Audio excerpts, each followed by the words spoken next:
तो ये जो ग्रैंड गाला इवेंट आपने देखा, ये शुक्रवार की शाम को हुआ था, बहुत ही शानदार। और ये रियल एस्टेट अवार्ड आवाज़ का उसका फिनाले था अनुज, जिसमें अनुज कुछ बताइए वहाँ क्या माहौल था। जी गुड मॉर्निंग आशीष, गुड मॉर्निंग। बहुत बहुत शानदार अवार्ड फंक्शन था। देखिए पीयूष गोयल जी हमारे चीफ गेस्ट थे और पीयूष जी जहाँ पे आते हैं वहाँ समा बांध देते हैं, तो उन्होंने वहाँ पर समा बांध दिया। और पीयूष जी तो अब मुंबई से एमपी भी हैं, नॉर्थ मुंबई से। तो उनका मैंने उनको बोला कि आपके तार मुंबई से जुड़े हैं, तो उन्होंने मुझे बोला नहीं मेरे तार नहीं, मेरा दिल मुंबई से जुड़ा है। और उसके बाद जैसा आप देख भी रहे थे पूरा आई थिंक ऑलमोस्ट बड़े बड़े सीईओज रियल एस्टेट इंडस्ट्री के यहाँ पर आए थे हमारे अवार्ड फंक्शन में। और काफ़ी बड़ा इवेंट था और एक काफ़ी हार्ट टू हार्ट कॉन्वर्सेशन हुई पीयूष जी के साथ।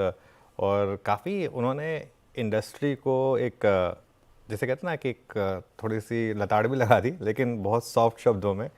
और एक ये भी मतलब काफ़ी इंटरेस्टिंग था क्योंकि वो जीएसटी को लेकर उनसे एक सवाल पूछा गया था, उसमें उन्होंने बहुत स्ट्रेट शब्दों में और एकदम सही जवाब दिया उसका।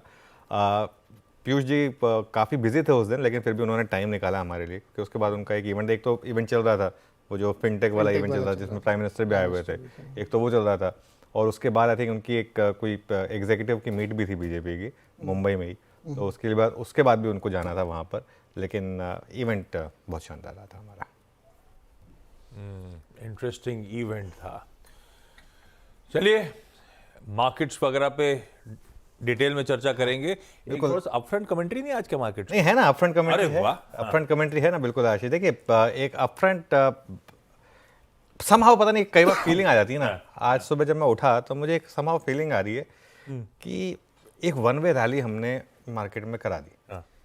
तब बाय कराया जब हर कोई सेल की बात कर रहा था, तब बाय कराया जब स्क्रीन एकदम डरावनी लग रही थी, और तब बात की थी कि ऑल टाइम हाई आपको अगस्त में दिख जाएगा। अब अगस्त निकल गया, अब हम आ गए सितंबर में।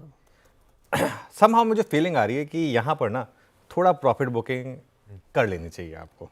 देखिए मार्केट चलने को हो सकता है कंटिन्यूसली चलता रहे, हो सकता है कि वो या तो एक अप्रोच ही हो सकती है कि वही अपना स्टॉप लॉस लगा के कंटिन्यू करिए मार्केट में। लेकिन अगर आपने एक 1000-1200 पॉइंट की रैली ले ली है निफ्टी में, और अगर आप एक स्विंग ट्रेडर हैं, तो इन लेवल्स पर थोड़ी आप प्रॉफिट बुकिंग कर सकते हैं। मुझे मार्केट ना ऐसी पसंद नहीं है जहाँ पर सब कुछ आपके फेवर में हो।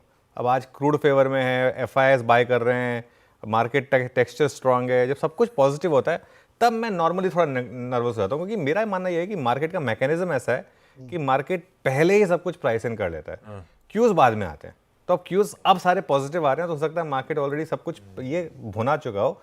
तो इसके लिए रिस्क रिवॉर्ड के हिसाब से मुझे लगता है कि अब अगर आपको फ्रेश पोजीशन लेनी है ना, अब आपको थोड़ा वेट करना होगा 24,700 से 24,800 के जोन का। अब वो आएगा या नहीं आएगा ये मैं नहीं कह सकता, हो सकता आ जाए, हो सकता है वो आपको फिर एंट्री का एक मौका दे दे। क्योंकि 12 दिन से हम लगातार वन वे चल रहे हैं, एक भी दिन रुके नहीं है। और एक तो वैसे 13 का नंबर थोड़ा अशुभ होता है, तो 12 दिन की रैली हो चुकी है। एक और चीज़ देखिए, थोड़ा सा यहाँ पे ना रेगुलेटरी रिस्क ओपन हो रहा है मार्केट में कि भाई सेबी ने एक तो ऑलरेडी कर दिया, वीकेंड पे डेवलपमेंट आ गई, F&O का जो न्यू क्राइटेरिया है वो आ गया है, उस पर हम डिटेल में थोड़ी देर में डिस्कशन करेंगे। ये अब बड़ा सवाल ये है कि क्या यहाँ से और भी स्टेप्स उठाए जाएंगे, स्पेशली वीकली एक्सपायरीज को लेकर, कॉन्ट्रैक्ट साइज को लेकर, इन सब चीज़ों को लेकर। तो ये मुझे लग रहा है कि एक थोड़ा सा एक माइनर रेगुलेटरी रिस्क शायद मार्केट में ओपन हो रहा है। तो उसको आपको थोड़ा सा, इसको आप कंप्लीटली इग्नोर नहीं कर सकते। आज तो जो नेम आए वो तो प्योरली स्टॉक स्पेसिफिक हैं, वो हम चर्चा करेंगे कौन से स्टॉक्स इन हैं, इन हो सकते हैं, कौन से स्टॉक्स आउट हो सकते हैं, वो अलग चीज़ है। ऑब्वियसली अगर आप बुल हैं तो आज आप ब्रेंट पे लैच ऑन करेंगे, क्योंकि ब्रेंट वापस $76 के आसपास आ गया है। तो हो सकता है कि कुछ FMCG नाम जो क्रूड से रिलेटेड हो, oil marketing companies, paint stocks, InterGlobe Aviation, जहां पर एक और पॉजिटिव है कि ETF प्राइसेस भी कट हुए, तो वो आप चाहें तो स्टॉक स्पेसिफिक रह सकते हैं। वैसे भी नई सीरीज की शुरुआत है। देखिए नई सीरीज के जब पहला फुल हफ्ता शुरू होता है, मैं हमेशा बोलता हूँ उसका मंडे बहुत क्रूशल होता है, उसके मंडे का हाई और लो वो बहुत क्रूशल होता है। आज का हाई और लो में थोड़ा सा, आज मेरे लिए ना समहाउ मार्केट ऑब्जर्वेशन वाली मार्केट है, आज मेरे लिए मार्केट ट्रेडिंग वाली है नहीं। एक तो मैं खुद, जैसे मैं कह रहा हूँ, इतने दिन से पॉजिटिव रहा हूँ, प्लस मैं खुद थोड़ा सा टायर्ड फील कर रहा हूँ, इतने वो वीकेंड पे भी पूरा हमने काम किया। तो इसके लिए तो मैं ये कहूँगा कि देखिए सेटअप बहुत ओवरबॉट है।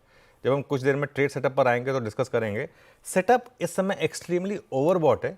इस मार्केट में मैं चाहता हूं कि थोड़ी करेक्शन आ जाए। अब वो आएगी या नहीं आएगी मैं नहीं कह नहीं सकता, लेकिन मैं एक ऐसा इंसान हूं जो रिस्क रिवॉर्ड की बात करता है। मैं एक ऐसा इंसान हूं जो आपको वो चीज़ें बताने की कोशिश करता है जो स्क्रीन पर ना दिख रहा हो। तो जब भाई तेज़ी की बात हुई तब तेज़ी का लग नहीं रहा था कि तेज़ी होगी, लेकिन तब तेज़ी कराई थी। अब हो सकता है कि मंदी नहीं, लेकिन कुछ प्रॉफिट बुकिंग 300-400 पॉइंट की प्रॉफिट बुकिंग अगर हो जाए निफ्टी में तो कोई बुराई नहीं है। इतनी बड़ी रैली के बाद एक 1 स्टेप बैक 2 स्टेप फॉरवर्ड जो होता है ना, तभी मार्केट हेल्दी रहता है। वन वे मार्केट अगर चलता रहे ना, रोज मतलब रोज ही रैली हो रही है, वो हेल्दी नहीं है मार्केट के लिए। थोड़ी मार्केट को इस समय ज़रूरत है एक स्टेप बैक लेने की और उसके बाद अगले 2 स्टेप चलने के लिए।